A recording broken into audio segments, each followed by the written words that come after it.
In this video I'm showing my desk that I made for under £50 and the process I went through to create it, so you can try it too.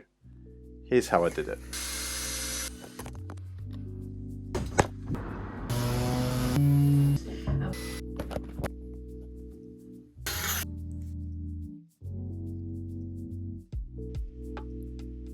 So I started out with 3 8x1 planks that I got from work. I'm quite lucky to work on a building site, so scrap wood comes quite often.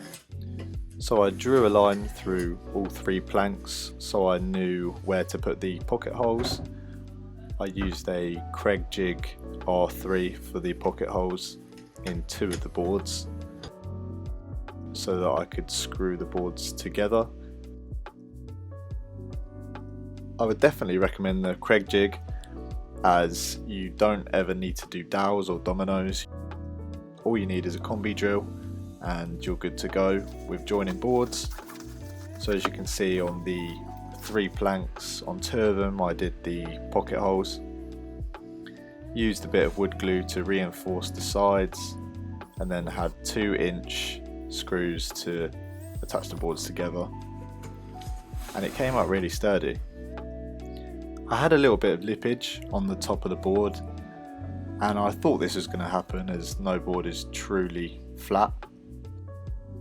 So I thought I'd give a hand plane a go. I've never used one before, but there's a first time for everything. At first I kept hitting knots and twists in the board and it was causing a little bit of tear out, nothing too noticeable.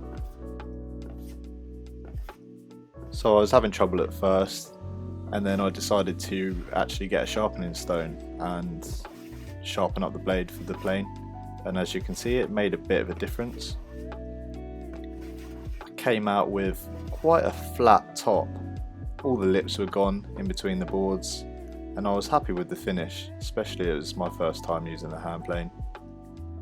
As you can see, it caused quite a lot of mess in the spare room. In hindsight, for next time I'm going to do the planing outside.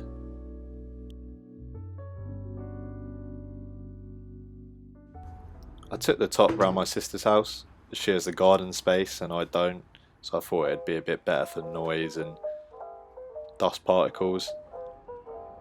I wanted to square off the top as the lengths that I brought them home from work in weren't perfect, so there was a little bit of inconsistency on the edges. So I got a nice straight edge on the right side and then used the right side as reference to measure up to the left side to get that nice and straight.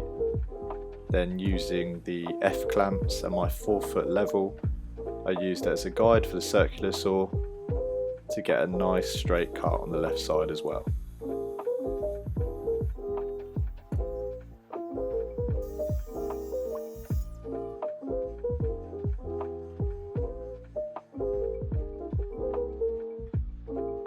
I then jumped into sanding. I used a 80 grit and then a 120 grit, but in reality I could have just started straight from 120.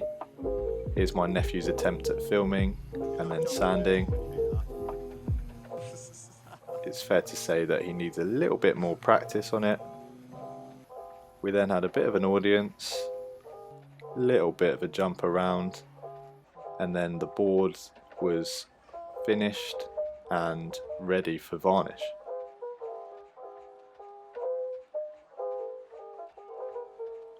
I used a B&Q medium oak by Good Home on the tabletop. I think it had quite a good finish. They recommend to apply 3 coats, which we did. Overall, flipping it over, letting it dry, painting it, took about 6 or 7 hours, so you have to set aside a little bit of time for this. But this was the finish.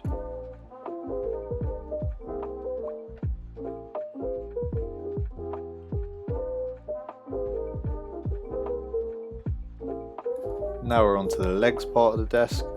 I had 6 parts of 4x2 overall for this. 4 for the legs, 2 for in between the legs and 1 long stretcher.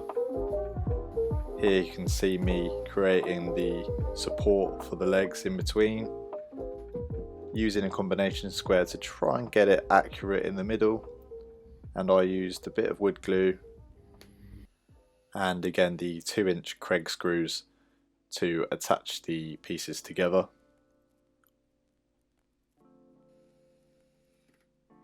So this is the result. 2 H's for the legs, which I then put on the underside of the table for reference for the stretcher. Got the length of the stretcher, and again pocket holes and wood glue to attach it. And this is the result. It wasn't 100% square and perfect, but considering they're just 4x2s that were scrap, it works for the legs.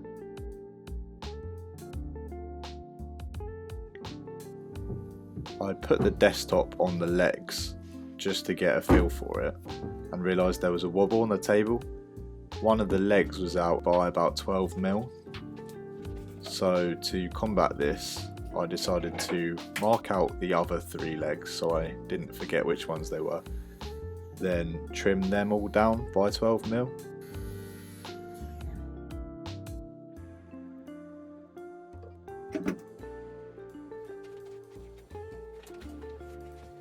I placed the top back on and it really seemed to do the job. There was no wobble after that. Next was the sanding of the legs, which I used 120 grit again. I also glued a bit of sandpaper onto a scrap bit of wood just so I could get into the tight corners of the legs. I put some newspaper down just to protect the floor. I used 2 coats of white gloss for wood by Good Home, and it was a nice solid white but still allowed the grain to come through, which is what I wanted.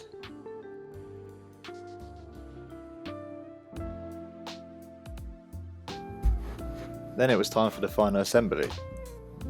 I got the top and the legs together. I used my combination square to kind of get a feel of where I want the legs on the desk, and also to mark out the outline of the legs so I knew exactly where to put the wood glue.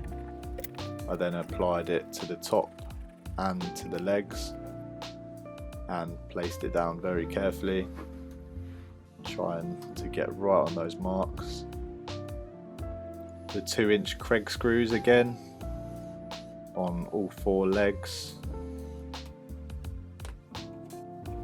A little wipe up of the wood glue on the legs, and she was ready. Lifting up the table for the first time, I made sure not to knock any of the legs just in case it jeopardized the table.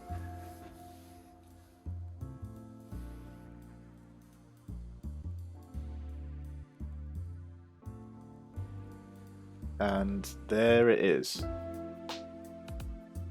I like the combination of the medium oak varnish with the white. It sort of gives like a cottage type feel to it, and I'm really happy with the results of how it came out. Here's the complete setup. You'll have to ignore my cable management, but I did screw a extension cable on the underside of it just to keep everything a little bit more tidy. As mentioned in the intro of the video, this did cost me less than £50 to make, which is the price of the varnish, the paint and the screws. I am lucky enough to get the scrap wood from work, but if you do enough research and have a look out there, there's always people trying to get rid of scrap wood for you to put to use. If you like the video and you want to give it a go, by all means please feel free to watch this as reference, and thank you very much for watching.